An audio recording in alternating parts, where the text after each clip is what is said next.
Hello there. I'm starting from a different place today. I'm actually doing it backwards again because, well, I've got to be back by about 2:30 maximum because my wife's got to pick up my son from school and I'll be there to look after my daughter. So, and it's sort of like a major military exercise trying to get my daughter ready, who's 2 next month, and sorted out the door, ready to pick Kane up. So it's easier for one of us to look after her a lot of the time. You know, it says like today that I look at this view. It's a shame I can't show you from right up the top there because it's an amazing view. You know, it's about 100 foot further up, and you can see the entire valley. I've had some sort of well, it is bad news just before I left the house, about 10 minutes before I left the house, or what, about half an hour ago. Family friend called Hilda died. Now, it's not surprising in a way because she was, you know, in her 80s, but we all knew Hilda really well, and she, you know, of all the people I've interacted with on this tiny little rock that we call home, Hilda was one of the good people. It's a sad story because Hilda was very proud and very sort of into her clothes. Even though she was 80, she always dressed immaculately. Ever since I first met her when I was about, what, 12, 13. And her clothes were her life. She was a really nice woman. Never married as far as I know. Really into her clothes. She was nice to everybody. And there was a fire at her house. And although she survived, all the clothes she ever had didn't, which meant she was basically stuck on a friend's floor, dressed in, you know, one up from rags, and you know, basically as far as we're concerned, that's what basically killed her. But Hilda used to be unbelievably on the door of a local nightclub, and she'd been on the door for like 50 years. Now, you're talking about an 8-year-old frail woman, right? And I used to like sort of Hilda because when I was homeless and I had nothing, she would often let me in for nothing, right? Well, she wasn't supposed to. But the funniest thing is when you see drunken young lads, would think, oh, she's a really wrinkly old grey-haired white-haired old woman. I'll get in for nothing. I'll do this, and she could look after her fucking self. You know, the bouncers didn't need to intervene when Hilda was there. You know, she put them in a place. Really feisty old woman, but really nice. So it's really upset me, that has. So I might be a bit more subdued than usual today. But because, you know, it's like family, friends, sometimes it doesn't seem like a lot until you miss them. You know, been about 8 months since I saw Hilda, because I don't go out drinking anymore. You know, and I haven't been. Normally I'd go out occasionally with my dad and bump into her, but I haven't been out with my dad, you know, around the local area for a while. So I haven't seen her for a while. But there you go. So today, what has Wayne been doing today? Well, I've had a video of what I record for filterfoundry.com. Another one, that's number 7 I've just recorded. I think they're up to number 4 or 5, something like that. So you're about halfway through the videos. Now I've got to get another 3 hours of videos done before Sunday night. Well, technically Friday. And it's, what, is it Tuesday? It's Wednesday today, isn't it? It's Tuesday or Wednesday? I think it's Wednesday.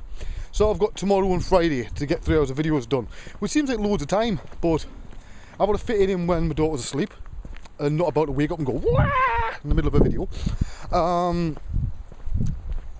and get them done because Kane's off for 10 days from school with the holidays, half-term bloody holidays from next week. So I won't get shit done recording wise.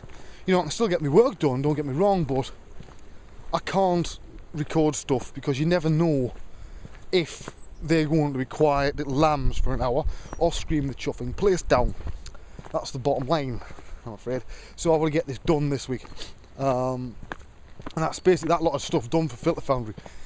I've also been I've wound all the stuff up for TV series that's on Sky. Started recently, I can't tell you anymore, but done some stuff for that. So I think it's a last in the series and I'm guessing probably quite near the end of it. But so that's all wound up now. The stuff for Danny John Joe's all sorted in the bag.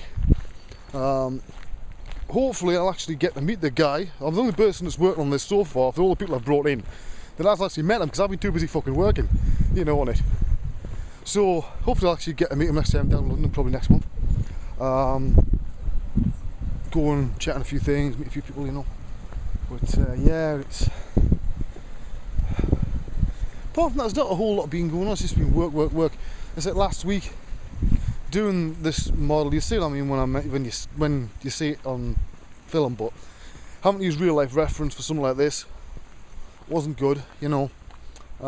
So I needed a bit of time away from, you know, the gory shit, to be honest. But I'll try and walk around this giant pile of horse shit.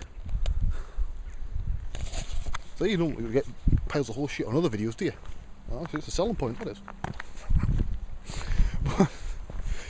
Yeah, it's so yesterday, instead of doing my usual warm-up, I thought, you know, I'll just see how much I can squeeze out of a 2K texture and 1,000 polys. So I just did this sort of like building facade, but it's like a parts kit, right? Like you're using a game level, you know, so you can make a load of different stuff out of it.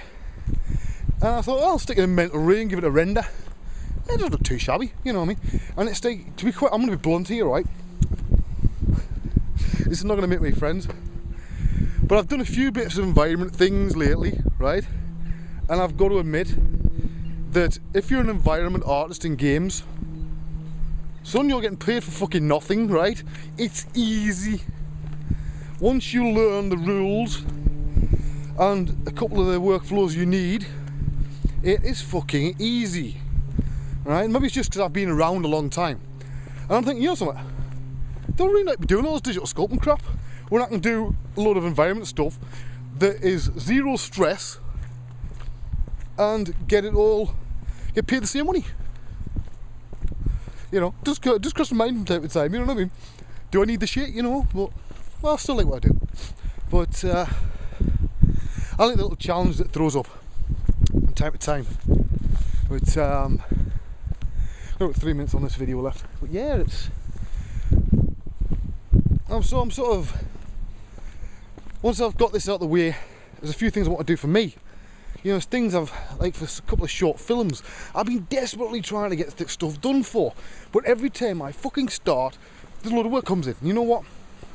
I've got to do the work, because otherwise I can't afford to do the dicking around stuff, right? Just for me. But it's frustrating, you know. But I've also had a sort of crisis of creativity the last 4 days. Those of you that watch these videos for a while or from the beginning will know that I have these quite regularly, and where it's just dead and nothing comes out. I've had a few days like that. It's one of the reasons why I did buildings, you know, because it's fucking easy.